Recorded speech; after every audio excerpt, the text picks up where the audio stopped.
اعوذ باللہ من الشیطان الرجیم بسم اللہ الرحمن الرحیم اللہم صل علی محمد وعلی محمد وعجل فرجہم۔ مومنین مومنات، خداوند متعال آپ سب کی توفیقات خیر میں اضافہ فرمائے اور آپ کے اعمال کو شرف قبولیت عطا فرمائے، دین و دنیا کی مشکلات سہل و آسان فرمائے۔ میرا موضوع ہے عقد نکاح اور عقد کے جو ولی ہوتے ہیں، اولیاء عقد ہوتے ہیں، ان کے احکام۔ عورت اور مرد کے درمیان ہم بستری دو صورتوں میں سے کسی ایک کے ذریعہ ممکن ہے۔ اسلام میں جو اسلام نے جائز قرار دیا ہے وہ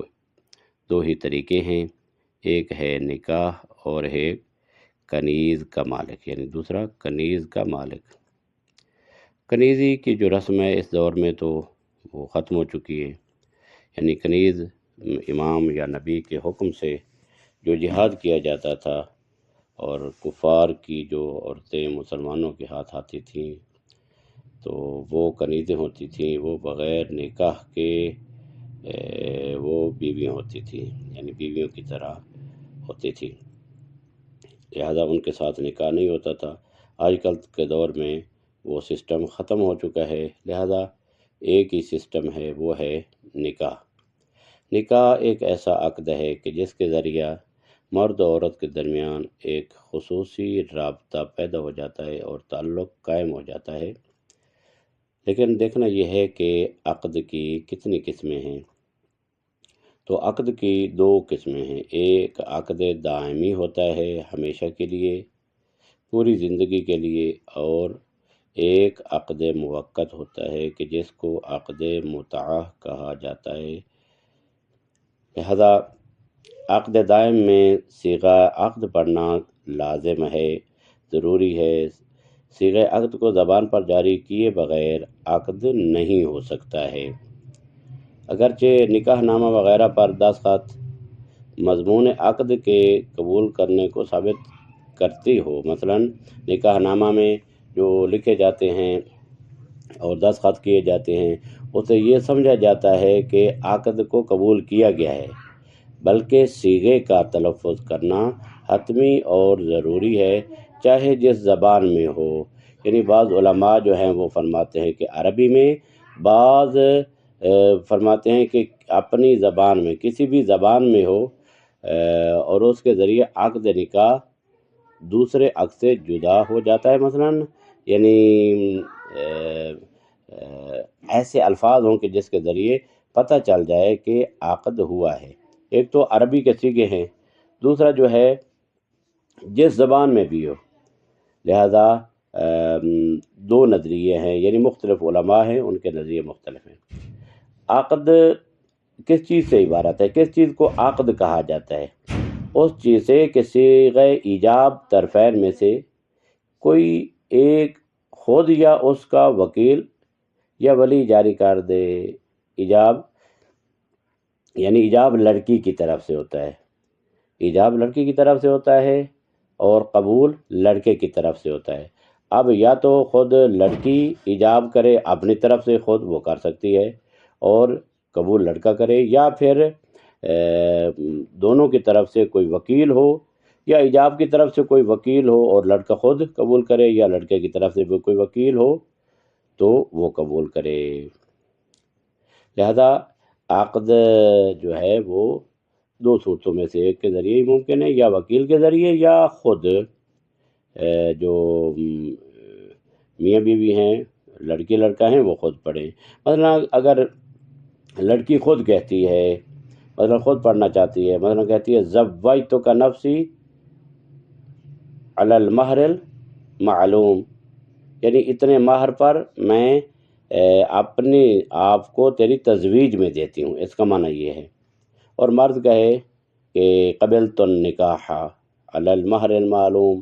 بھی کہہ سکتے ہیں، علی الصداق المعلوم بھی کہہ سکتے ہیں، تو یہ درست ہے۔ مرد کہتا ہے، مثلا اگر مرد کہے، اگر مرد استجاب کرے، استجاب کا مطلب ہے خود عورت سے طلب کرے، یعنی تزوجتک علی المہر المعلوم،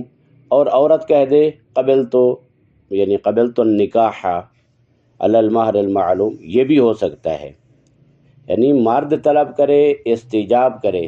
اور عورت جو ہے وہ قبول کرے، یہ بھی ہو سکتا ہے۔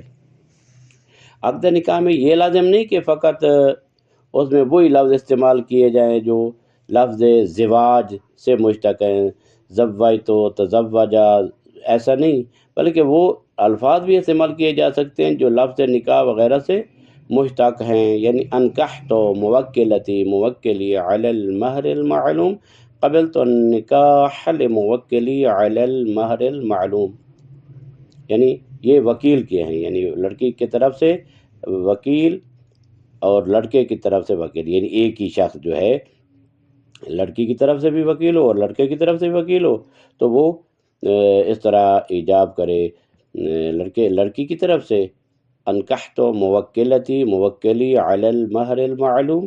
قبلت النکاح لموکلی علی المہر المعلوم، تو یہ بھی صیغہ جو ہے وہ عربی میں اور صحیح صیغہ ہے، اس کے ذریعے نکاح ہو جاتا ہے۔ جو نکاح کورٹ کچہری میں درج کرتے ہیں اور یہ کام ہوتا ہے، اس کے ساتھ یہ عقد جو ہے وہ اس کے آثار مترتب نہیں ہوتے، یعنی نکاح کورٹ میں درج کر دینے اور طرفین کے جو دستخط ہیں وہ کر دینے اور یہ کہا جائے کہ اس سے عقد پر آثار مترتب ہوتے ہیں، نہیں، بلکہ صیغہ کا جاری کرنا ضروری ہے۔ البتہ یہ ہے کہ کورٹ میں، عدالت میں یہ نکاح درج کراتے وقت اگر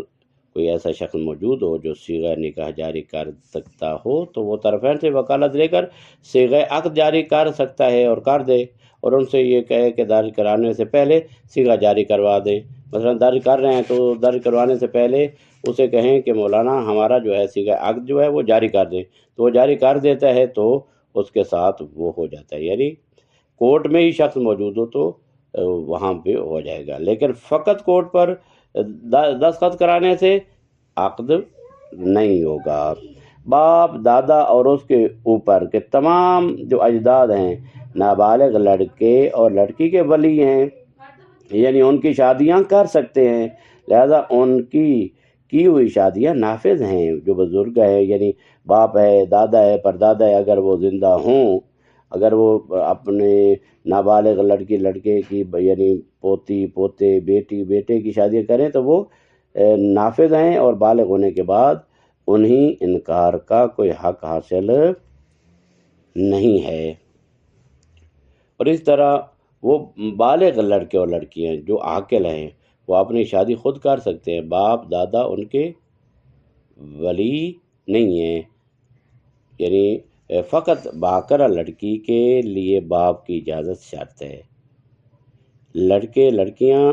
بسا اوقات ایسا ہوتا ہے کہ مطلقہ ہیں، بیوہ ہیں، جوان ہیں،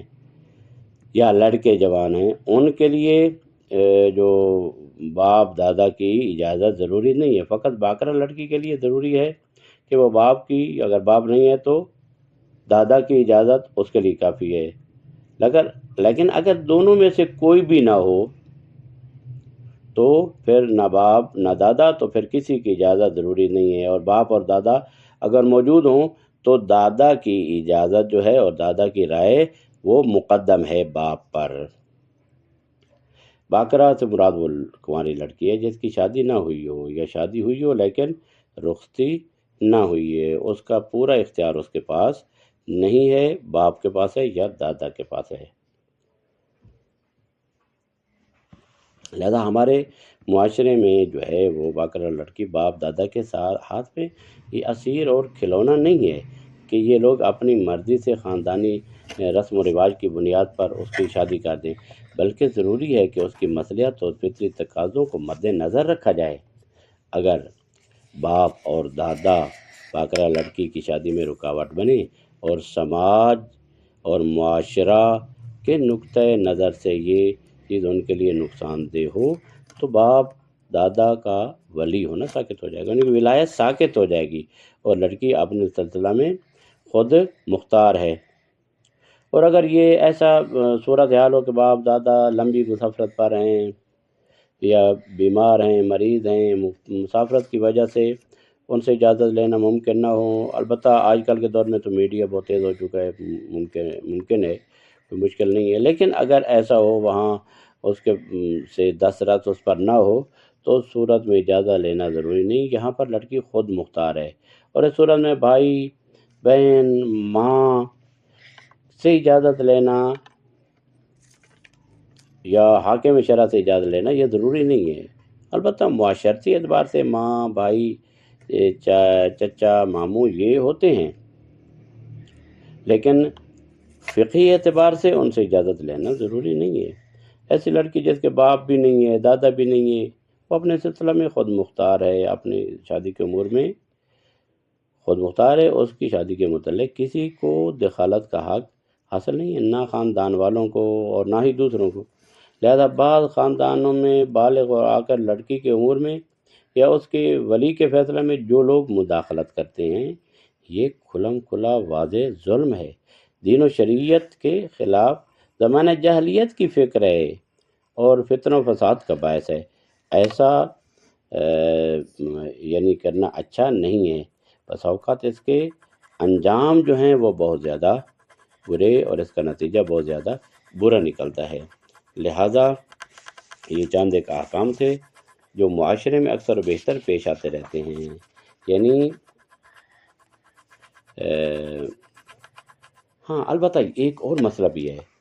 مثلا اگر کوئی شخص کسی لڑکے یا لڑکی کے نکاح کے لیے نہ ولی ہے اور نہ ہی وکیل ہے، البتہ یہ بہت کم پیش آتا ہے، لیکن یہ مسئلہ ممکن ہے، علم ہونا ضروری ہے۔ نہ لڑکی یا لڑکے کی نکاح کے لیے وکیل ہے، نہ ولی ہے، کچھ بھی نہیں ہے، اگر وہ دونوں کا صیغہ جاری کر دیتا ہے، مثلا کوئی لڑکی ہے اور اس کا لڑکا، اس کا نام ہے مثلا کوئی عائشہ ہے لڑکی، اور لڑکے کا نام جو ہے کوئی مثلا کہہ دیتے ہیں، کوئی بھی رکھ دیتے ہیں، حسین ہے یا حسن ہے یا کوئی بھی نام اس کا ہے، تو مثلا وہ انکحت عائشہ بعلی بحسن بحسین، یہ کوئی بھی نام ہے اس کے ساتھ نکاح کر دیتا ہے، یعنی وہاں ولی والے صیغے نہیں پڑھتا اور نہ ہی وکیل والے پڑھتا ہے، تو یہ اس کو کہتے ہیں نکاح فضولی، اس کو کہتے ہیں نکاح فضولی۔ کیوں؟ یہ لڑکی اور لڑکے کی اجازت پر منحصر ہوتا ہے۔ اگر وہ نکاح پڑھ کے وہ کہتا ہے، لڑکی اور لڑکے سے کہتا ہے میں نے آپ کا نکاح پڑھ دیا ہے اس سے، لڑکی کو کہتا ہے لڑکے سے نکاح پڑھ دیا ہے، لڑکے کو کہتا ہے تیرا نکاح میں نے لڑکی سے پڑھ دیا ہے، تو دونوں اگر راضی ہو جاتے ہیں تو نکاح صحیح ہے، اگر ان میں سے کوئی ایک بھی انکار کر دیتا ہے تو وہ نکاح باطل ہو جائے گا۔ البتہ یہ صورتحال پیش آتی نہیں ہے، بہت یعنی شاذ و نادر ہے، لیکن اگر ایسا ہو بھی تو یہ نکاح صحیح ہے، نکاح پڑھنا ٹھیک ہے، لیکن یہ نکاح لڑکی اور لڑکے کی اجازت پر منحصر ہو جائے گا، اگر وہ اجازت دے گی تو یہ نکاح نافذ ہو جائے گا، صحیح ہو جائے گا، ورنہ باطل ہو جائے گا۔ وصلی اللہ علی محمد وآلہ الطیبین الطاہرین المعصومین۔ اللہم عجل لولیک الفرج والعافیۃ والنصر واجعل